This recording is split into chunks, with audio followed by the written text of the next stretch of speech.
सलीम साहब आपका बहुत बहुत स्वागत है। Thank you. बड़ी सालों से हमारी तमन्ना थी कि सलीम साहब हमारे शो पे आए, तो 2 बार शो शुरू किया, बंद हो गया। तो आज हमारी किस्मत में शायद लिखा था कि इस सीजन में सलीम खान साहब जो हैं वो हमें यहाँ पे दर्शन देंगे। जोरदार तालियां सलीम साहब के लिए। सर सबसे पहले तो हिंदी सिनेमा को जो आपने एक नई पहचान दी है जी, उसके लिए आपका बहुत बहुत धन्यवाद। Thank you. और मैं अगर फिल्मों के नाम गिनाने पे आऊं तो शायद बहुत बहुत समय जाएगा। ये ऐसी फिल्में हैं मेरे ख्याल से जो माइलस्टोन है, एक एक फिल्म पे तालियां बनती हैं। यादों की बारात, हाथी मेरे साथी, जंजीर, दीवार, शोले, त्रिशूल, डॉन, काला पत्थर, ना जाने कितनी ही यादगार फिल्में जो हैं सलीम साहब ने लिखी हैं। ये हिंदी सिनेमा का वो दौर था जब सलीम जावेद साहब की जोड़ी किसी भी एक्टर या किसी भी डायरेक्टर से बहुत बड़ी मानी जाती थी। तो सर मैं बहुत सालों से ये तमन्ना भी थी कि जब आपसे मुलाकात होगी तो ये सवाल आपसे पूछा जाएगा कि आपने इतनी सारी फिल्में लिखी सर, उस समय जब आप सर फिल्में लिखते थे तब आप एक्टर को ध्यान में रखते थे या? दोनों तरीके से होता है वो। अच्छा जी। कई मरतबा आपके पास एक सब्जेक्ट होता है, उसमें बहुत अच्छा कैरेक्टर होता है, जी देन यू थिंक कि इसके लिए बहुत ही मौजू कैरेक्टर कौन होगा, जी देन आप उसको अप्रोच करते हैं। जी। जब जंजीर की स्क्रिप्ट कंप्लीट हुई तो सबसे पहले मैंने दिलीप साहब को कांटेक्ट किया, अच्छा जी। तो किसी वजह से उन्होंने नाइन कर दिया ना। तो इसके बाद फिर हमने धर्मेंद्र जी को सुनाई, वो किसी वजह से नहीं कर सके। फिर हमने देव साहब को सुनाई, अच्छा जी। फरहान साहब के घर पे, तो वहाँ पूरी कहानी सुनाई। तो देव साहब बाहर निकले, कंधों पे हाथ रखा और कहा कि it's a very good script, किसी भी वजह से अगर मैं इनकार करूँ तो it should not reflect on the script. Okay. कहानी बहुत अच्छी है and wish you all the best. वाह। फिर मैंने राजकुमार साहब को सुनाई, अच्छा जी। उन्होंने कहा जानी ये तो तुम हमारी कहानी ले आए। राजकुमार साहब बहुत ही इंटरेस्टिंग आदमी थे। इनकी एक पिक्चर बन रही थी उल्फत, अच्छा। तो उसमें साधना जी थी, वहीदा रहमान थे, तो उन्होंने उनको खाने पे बुलाया। अच्छा जी। तो खाना लगने लगा तो साधना जी ने कहा राज साहब खाना खाइए, तो कहा नहीं नहीं आप खाइए, नहीं कुछ तो खाइए, थोड़ा सा तो खाइए। तो नहीं नहीं आप लोग खाइए। तो कहने आप खाना तो खाते होंगे ना? जानी खाना तो हम खाते हैं, मगर इसका मतलब ये नहीं कहीं भी कुछ भी खा लें। सलीम साहब यहाँ पे मौजूद हों और हम शोले की बात ना करें, ऐसा हो ही नहीं सकता। सर जैसे कहा जाता है कि मोर हमारा राष्ट्रीय पक्षी है, तो शोले हमारी राष्ट्रीय फिल्म है। और पाजी एक वाहिद ऐसी फिल्म है कि जिसके नॉर्मली क्या होता है कि फिल्म स्टार जो इसको कास्ट किया गया, मेन हीरो है बच्चन साहब है या धर्म पाजी हैं, वो तो चलो इस फिल्म में बाखूबी उन्होंने काम किया ही। इस फिल्म में घोड़े तक फेमस हुए, धन्नो आज तक याद है हमें। अच्छा, जिन्होंने एक डायलॉग बोला वो भी फेमस कि सरकार मैंने आपका नमक खाया है। अच्छा, जिन्होंने आधा डायलॉग बोला वो भी फेमस, पूरे 50,000। अच्छा, जिन्होंने आधा भी नहीं बोला सिर्फ गोली खाई वो भी फेमस। मतलब ये एक कमाल हुआ था, इसके लिए तो पहले तालियां बनती है।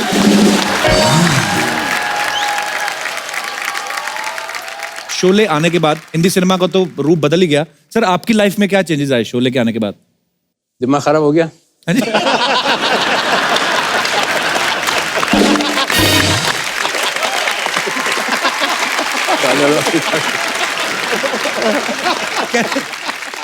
मैं आपको फिल्म इंडस्ट्री में आप किसी पार्टी में हो जी और आपको फिल्म के बारे में ना मालूम हो जी कि क्या चल रहा है, कौन सी पिक्चर हिट हुई, और हीरो की अगर हिट हो गई है जी तो उसकी एंट्री पे समझ में आ जाएगा कि इसकी फिल्म हिट हो गई है। जी।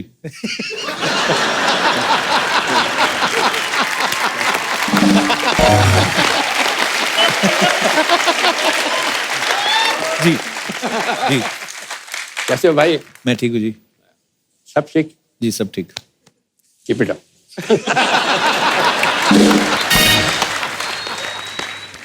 एंट्री हुई, जी पिक्चर फ्लॉप हो गई, आपको जी। नहीं मालूम।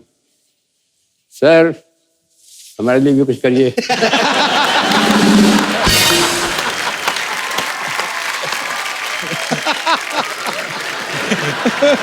वो अभी भी है, वो चेंज नहीं हुआ।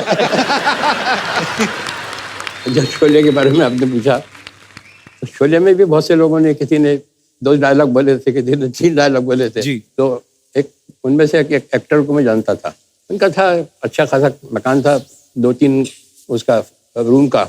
अच्छा जी। कुछ छोटा सा रोल निकला तो मैंने उनको फ़ोन किया। अच्छा जी। तो नौकर ने कहा कि कौन सा बोल रहे हैं? मैंने कहा मैं सलीम खान बोल रहा हूँ। कहने में मैं देख के बताता हूँ कि वो है क्या नहीं है। 2 बेडरूम का मकान था। अच्छा जी। तो मैंने कहा क्या वानखेड़े स्टेडियम में रहते हैं क्या?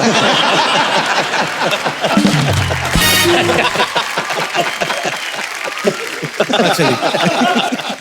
तो मतलब मैंने कहा ना हमारा तो दिमाग खराब होना ही था, उसका हो गया जिसने एक डायलॉग बोला था।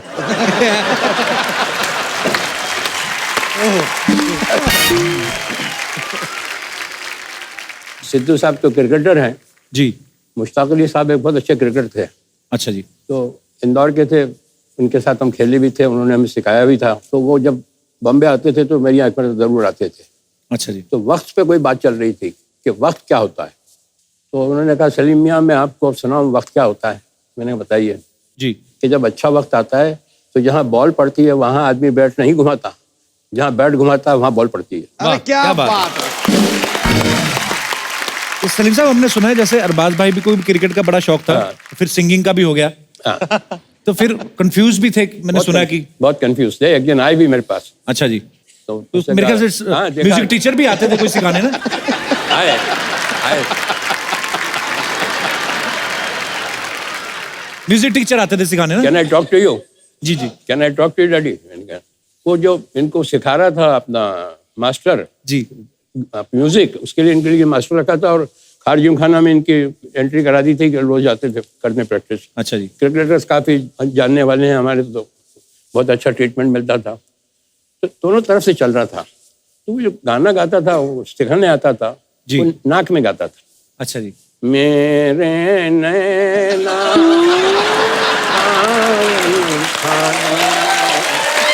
फिर भी मेरा। ये उसको रिपीट करते थे। तो ये भी गाते थे मेरे नैना सावन आँखों। तो वो कहता था इनसे नाक में मत गाओ, अलग से गाओ, अलग से, नाक में मत गाओ। तो ये आए मेरे पास तो कहा कि डैडी मैं as a career what do you think I should pick up? Music और सिंगिंग और क्रिकेट। जी। तो मैंने कहा बेटा तुम क्रिकेटर बनो। He said, अच्छा। have you seen me batting? I said, no, I have heard you singing.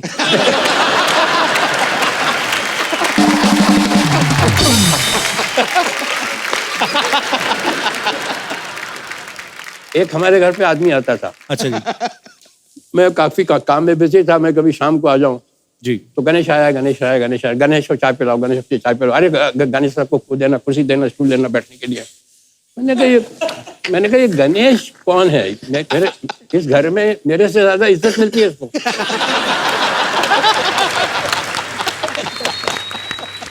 इस घर में मेरे से ज्यादा इज्जत मिल रही थी उसको।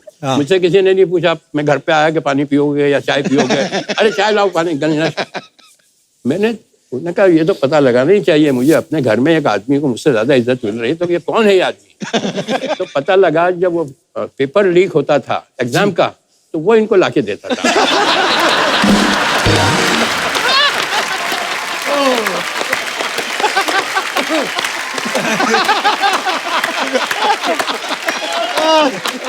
पोल खुल रही है आज तो, सब पोल खुल रही है। फिर भाई बड़े शरारती रहे हैं आप। नहीं वो मेरे लिए था वो। मेरा वाला था वो।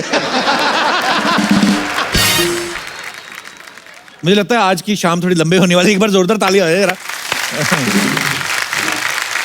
और हमारे एक अंकल थे सर, तो शायरी वायरी करते थे वो। तो उनके घर पे शाम को महफिल जमती थी, दारू वारू पीती थी। तो एक बेवकूफ़ी का क्वेश्चन किसी ने पूछा कि आप कितनी पीते हैं? अच्छा जी। किसी ने कहा मैं 3 पैक पीता हूँ, किसी ने कहा मैं 11 बजे तक पीता हूँ फिर छोड़ देता हूँ। 11 बजे तक पीते हैं? हाँ, 11 बजे तक छोड़ता हूँ। किसी ने कहा कि मैं इतना पीता हूँ।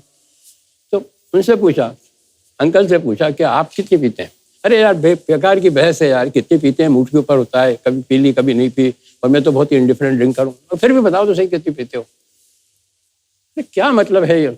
थोड़े से इरिटेट हो। अरे बताइए तो सही कितनी पीते हैं? वो तो पीने वाले को तो लूप लग जाता है। जी। अपनी नौकरानी को बुलाया, नसीबन आओ। आई वो क्या है साहब, वापस जाओ। कहा कि आपने मेरी बुआ को देखा? कहने के हाँ। कैसी लगी आपको? कहने बेचारी मामूली सी शक्ल की है। कहने जब ये खूबसूरत लगने लगती मैं बंद कर देता हूँ।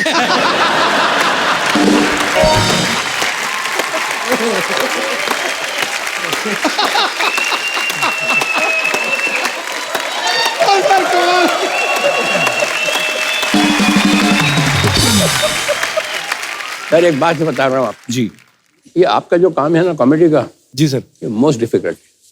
कोई भी एक्टर से पूछ लीजिए आप, ड्रामा बहुत आसान है, ट्रेजिक सीन बहुत आसान है, मगर कॉमेडी के लिए सेंस ऑफ टाइमिंग चाहिए। वो वहाँ कोई काम नहीं आता है, ना डायरेक्टर काम आता है, ना राइटिंग काम आती है, ना actor is totally on his own. जी बहुत मुश्किल काम है। और you will be surprised to know one thing कि सेंस ऑफ ह्यूमर में और सेंस ऑफ कॉमेडी में बहुत डिफरेंस है। एक आदमी में सेंस ऑफ ह्यूमर है मगर वो कॉमेडी नहीं कर सकता। एक्टिंग के लिए, कॉमेडी के लिए टाइमिंग बहुत जरूरी है। बहुत ही अच्छा, कमाल है। कंप्लीट एक्टर जब भी होता है जब जी। कॉमेडी कर ले। उनमें से एक थे संजीव कुमार मरून, वो बहुत अच्छी कॉमेडी करते थे। जी जी जी। हाँ, और वो जॉनी वगर वहाँ गाड़ी खड़ी होती है उसके ऊपर सिग्नल के ऊपर आके, जी तो भीड़ भाड़ लग जाती है, तो वो अपना फैन जो है पास बहुत आते हैं, अच्छा मतलब जी। बहुत करीब आ जाते हैं। तो जॉनी वॉकर के पास इतना आ गए वो, अच्छा जी। जॉनी वॉकर, तो उसने कहा कि सूंघ के पहचाना।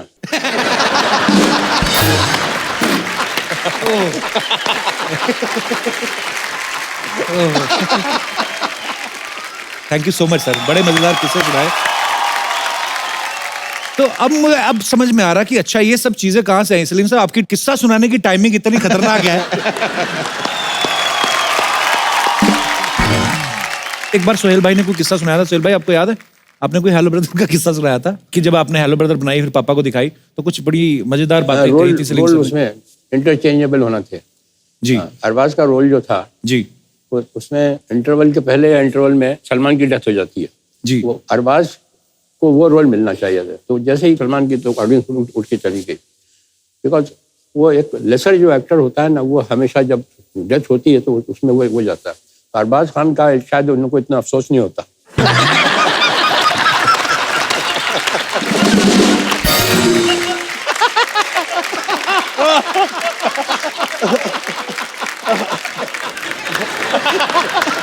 दबंग also almost I think एक महीना पहले we narrated and he found a flaw in the plot and he said कि यार तुम go ahead कर रहे हो फिल्म के साथ, इसमें ये खामियां, इसको करेक्ट करो तब जाके इसको go ahead। बट अभी भी फिल्म रिलीज होने से पहले we show dad the film, और जैसे कि मैं अगर कभी सीन पर अटक जाता हूँ then I call dad up and ask him for the dialogues. अरे क्या बात है। सलीम साहब आज शो पर आज आपसे मुलाकात हुई पहली बार, लेकिन बड़े सारे किस्से सलमान भाई, सोहेल भाई, अरबाज भाई सुनाते रहते हैं।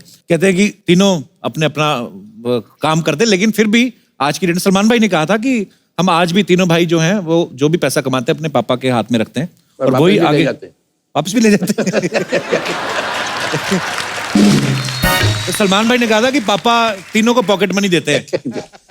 तो ये सही बात है सलीम सर? ये नहीं पॉकेट नहीं, मैं लेता हूँ पॉकेट मनी, अच्छा। ये छीन के लेके जाते हैं।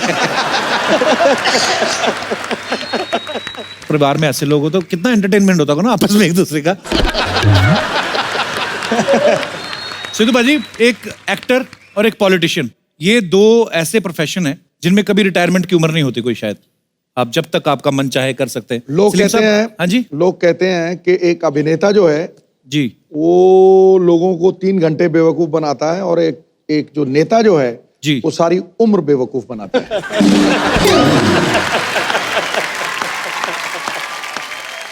अरे सच्चाई तो है आप में। अरे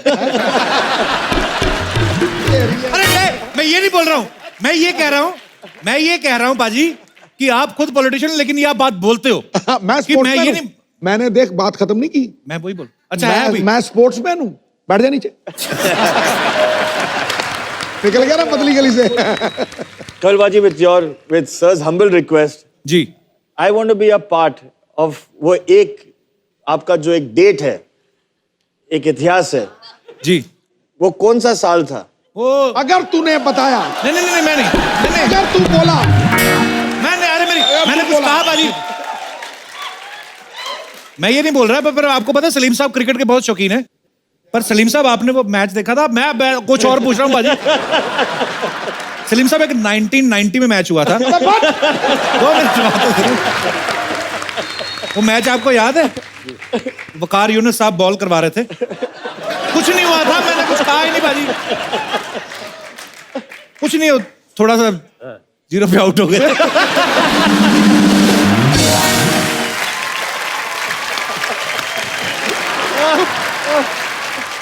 अरे मैंने हजारों सेंचुरियां बनाई, वो तूने नहीं बताई, पर एक 0 मेरा 2000 बार बता दिया तूने। मीडिया यही पकड़ता है बॉस।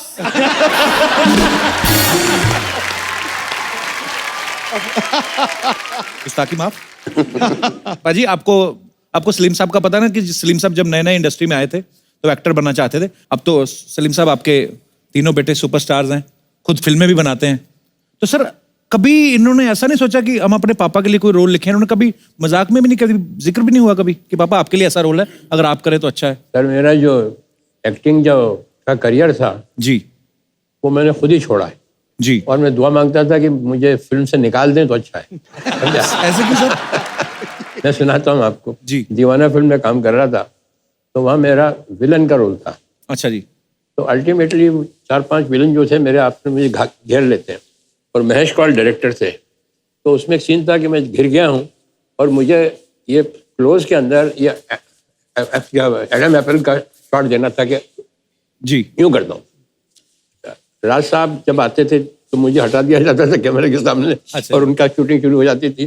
तब तक राज साहब नहीं होते तो मेरी शूटिंग लेते थे। वो इतना करना था मुझे। इधर उधर घूम के आते थे, आए कि नहीं राज साहब, इधर गए उधर गए, अरे कहाँ वो निकल गए क्या नहीं, क्या करेगा?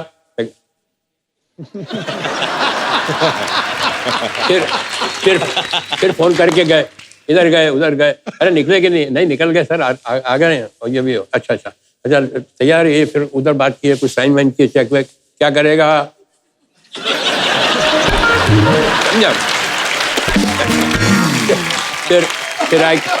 फिर आई किसी को इंस्ट्रक्शन दिया। अब नौ करते करते ये सीन लंच टाइम हो गया। अब ये जो चीज है ये खाने में कितनी मरतबा करना पड़ती होगी आपको? 25 मरतबा 30 मरतबा। अब ये सुबह से लेके 1 बजे तक मैं यही कर रहा था। क्या कर रहा है? तो वो उसका मूवमेंट जो था वो मुझे नहीं मालूम कि बंद हो गया है।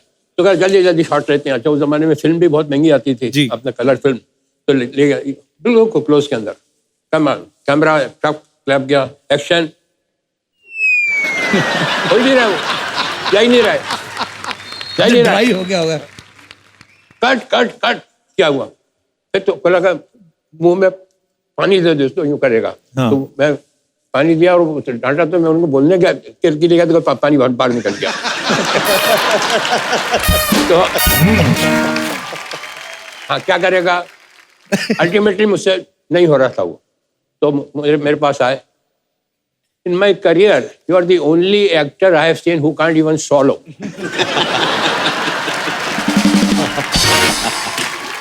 ये पहला इंसिडेंट।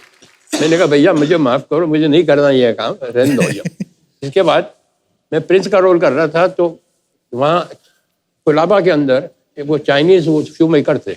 अच्छा जी। उनको ऑर्डर दिया, और वो शू यहाँ का पहनने वाला वो वेलिंगटन, वो मेरे ख्याल से 2 नंबर छोटा लिया है। अच्छा जी। आप अच्छा वो सीन में आने वाले भी नहीं थे शूज, और वो मुझे उन्होंने पहनवा दिए दोनों ने मिलके। It will fit. अरे मैंने कहा it will fit but it will not come out. No no no, it will not come out. Fit करके मेरा पाँव अंदर घुसड़ दिया। 6:30 बजे तक क्या हुआ, सारा खून भी खड़ा हुआ था, तो सारा खून भी चला गया। तो ड्रेसमैन को बुलाया, तो उसने उतारने की कोशिश की, वो नहीं उतरा। फिर दूसरा आया, उसने उतारने की कोशिश करी, सारा स्टूडियो खाली हो गया। और सब मुझे छोड़ के चले गए जूते पहना के। अब वो गाड़ी वाड़ी तो थी नहीं, चलते चलते चलते छोटे छोटे कदम लेके आया, टैक्सी तक घर पहुंचा।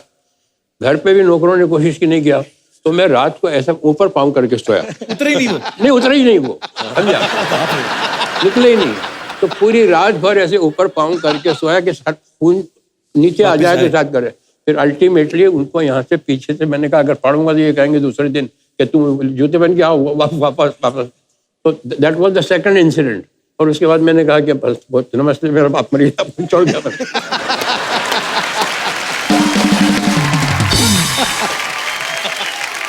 सलीम साहब, आपका इतने सालों का एक्सपीरियंस है, तरह तरह के लोगों से आप मिले हैं जब इंडस्ट्री में आए और आज तक।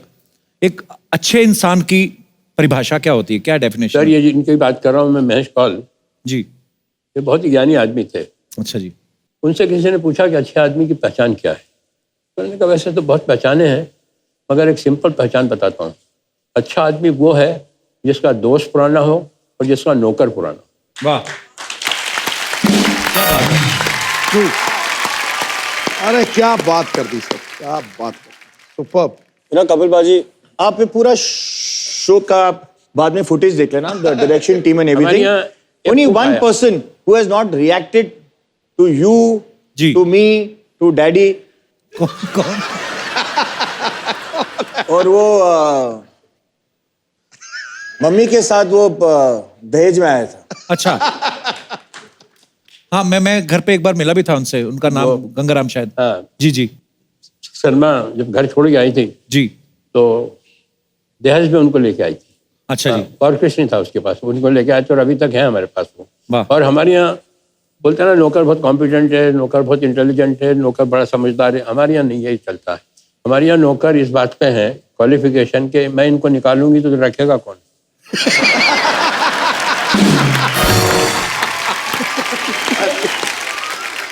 हमारे यहाँ कुक आया। मैं उनको डैडी मैं उनको स्टेज पे बुलाना चाहूंगा। आए हैं यहाँ पे? हाँ। मैं मिला हुआ उनसे, पर हाँ अच्छा। अरे वाह। गंगाराम, गंगाराम, आना, आना।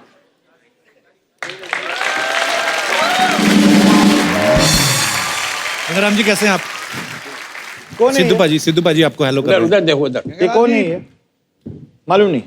उधर देखो, सिद्धू पाजी बुला रहे हैं आपको। हेलो। उधर देखो। वो कौन है वो? वो ऊपर ऊपर। कैसे सर, कैसे हैं आप? ये कौन है?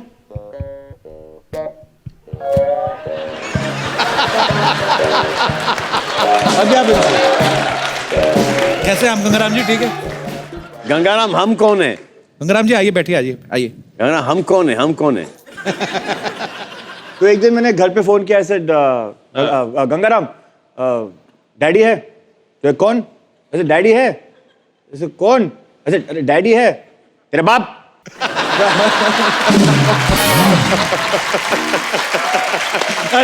मैंने कभी ऐसे बात नहीं की थी। तेरा बाप? हाँ बुला तो। तेरा बाप सो रहा है। तेरा बाप सो रहा है? तो गंगाराम जी कहाँ के रहने वाले सलीम सर? पता नहीं कहाँ के। अभी तो हमारे घर पे है। एक जी मरतबा सर। मैंने इनको डांट दिया अच्छा जी। तो मेरी वाइफ ने मुझसे 6 महीने तक बात नहीं की। बाप रे। हाँ, इतना पावर है इनका। बट इनमें एक टैलेंट है, खड़े खड़े सोते हैं ये। खड़े खड़े सोते हैं। अच्छा जी। हाँ, कुछ भी टिकने के लिए जरा सी चीज चाहिए, बस दीवार हो, सड़क हो, झाड़ हो, हो जाता है। बेसिकली ऐसा लगेगा कि वो आपकी बात सुन रहे हैं, लेकिन सो एक्चुअली जाते वो हैं। सो रहे हैं। But Paji, you have to, there's genuine. I mean, I wanted him and I wanted people to know of him. The most sweetest, honest and loyal. क्या बात। ईमानदार, अगर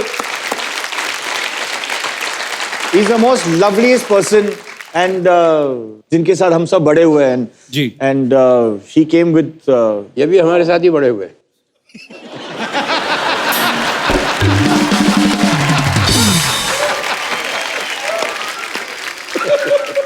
गंगाराम जी आप फिल्में नहीं देखते? आपके घर में सब ये वाला शो देखते हैं आप? टीवी देखते हैं, लेकिन वो ऑफ होता है, देखते रहते हैं। तो सोहेल भाई ने अभी बोला आपको कि ये कौन है, आपने तो पहचाना ही नहीं। जानते नहीं, नाम नहीं मालूम। तो फिर कैसे पहचानते? चलो ठीक है। So sweet. Thank you so much Gangaram ji, show में आने के लिए धन्यवाद। Thank you. आ जाओ, अभी आप जाके सो सकते हो।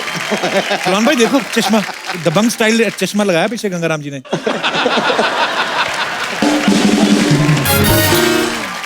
तो ये सलीम साहब एक हमारे यहाँ एक कुक आया, तो उसको कहा ट्रायल पे रखते हैं आपको, जी और अगर आपको भी शूट करेगा कि नहीं करेगा, जी आपका खाना अच्छा लगता है कि नहीं, जी। तो 15 दिन तक ट्रायल पे रखते हैं।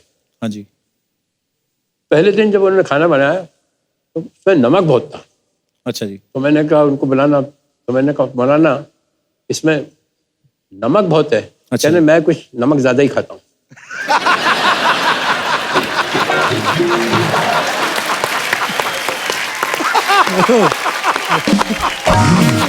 एक और थे हमारे घर में नौकर जिनका नाम था सलाम। हाँ, सलाम। वो तो सुनने की बात। सलाम को टेलीफोन उठाने का जो शौक था वो मैंने अपनी दुनिया में किसी का मतलब इतना पैशन देखा ही नहीं। अब मेरे सामने फोन रखा है, मेरे सामने फोन रखा है, घंटी बजी फोन की, और मैं चश्मा उतारूंगा, कुछ चीज रखूंगा और मैं फोन उठाऊंगा, वैसे वो हाई स्पीड में आके यूज करके फोटो फिनिश में उठाता था, समझा। तो हमारे यहाँ घंटी जब बजती थी तो हॉल में भी बजती थी और मेरे बेडरूम में भी बजती थी। अच्छा जी तो मैं नहा के निकला और घंटी बजी, तो उसने वहां जाके एज पर वो जाके डाई मार के उठाया फोन, और मैंने अपने बेडरूम में उठाया। तो मैंने कहा सलाम, तो कहता वालेकुम सलाम।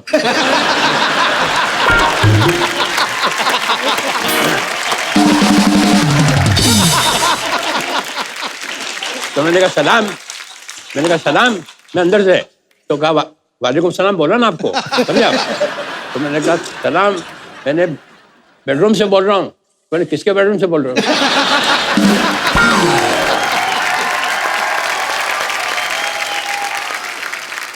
अच्छा, उधर से वो लगे हुए जिनका फोन था, सलीम साहब, सलीम साहब। मैंने कहा यार हमको तो कंप्लीट करने दो इधर, हमारे घर को छोड़ लाने दो। तो बार बार वो, मैंने कहा सलाम, फोन रख, फोन रख। तो उसमें अरे आपने फोन किया है, मैं काय को रखूं? अंदर एक बीच में वॉल है बस। इसके बाद में गया हल्के, और मैंने उससे कहा फोन रख। तो वो देखने लगा मेरी तरफ कि वो भी बोल रहा है फोन रखिए, ये भी बोल रहा है फोन रखिए, प्रॉब्लम है क्या ये? अच्छा, वो रात को वो अपना मिट्टी का हुआ था ना फेस पैक, हाँ जी हाँ जी वो लगा के सोता था। अब मुझे नहीं मालूम, समझा। तो अब मैं रात को आया पार्टी से, और मैं रात को बिल्कुल आराम से रिलैक्स, मैंने टन टन टन घंटी बजाई और दरवाजा खुला और एक क्रैक बिल्कुल मैंने अपनी लाइफ में इतना बड़ी स्क्रीम नहीं की होगी।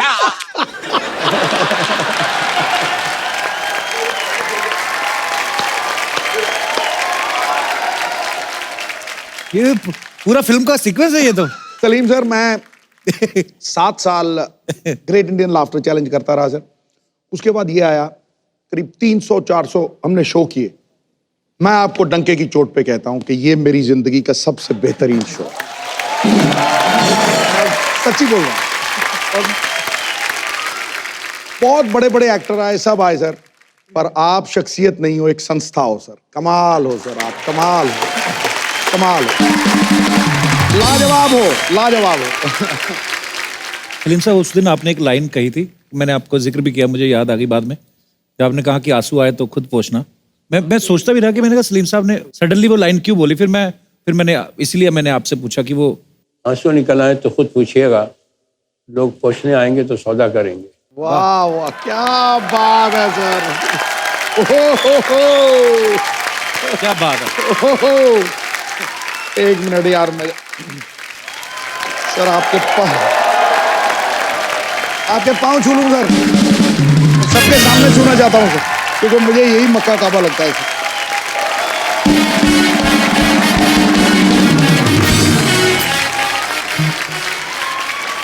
आप बेमिसाल हो सर, बेमिसाल हो सर, बेमिसाल हो। हाँ।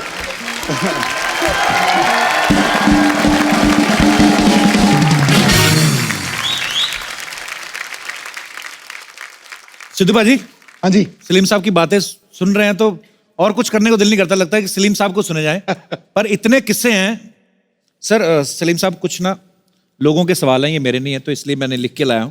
कहते हैं कि जब सलीम साहब आए तो उनसे पूछना कि आपके तीनों बच्चों में से सबसे ज्यादा मेहनती कौन है? सबसे ज्यादा सोता कौन है ये पूछिए। सबसे ज्यादा सोता कौन है ये बता दीजिए। तीनों।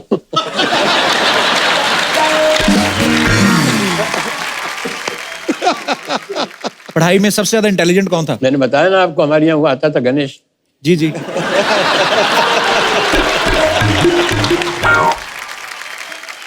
सबसे ज्यादा डांट किसने खाई है सलीम साहब आपसे? नहीं, मैं डांटता तो नहीं हूँ, मगर अपना डिसअप्रूवल बता देता हूँ कि आई डोंट लाइक इट। तो बचपन में खाते थे डांट? हाँ, बचपन में खाते थे। तो कौन खाता था सबसे ज्यादा सर? सबसे ज्यादा Salman.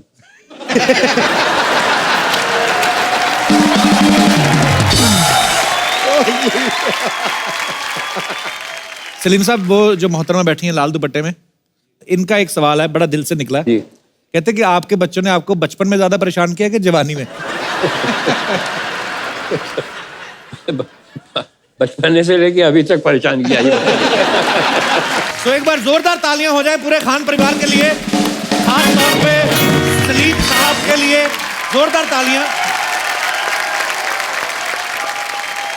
Thank you so much Salim साहब, आपने आज आके सच में 4 चांद लगा दिए। बहुत सालों से तमन्ना थी कि आप कभी हमारे शो पे आए। Thank you so much Salim साहब, एक बार जोरदार तालियां। तो आप सब लोग ऐसे ही हंसते रहिए, मुस्कुराते रहिए और देखते रहिए the Kapil Sharma show, only on Sony entertainment television. Thank you.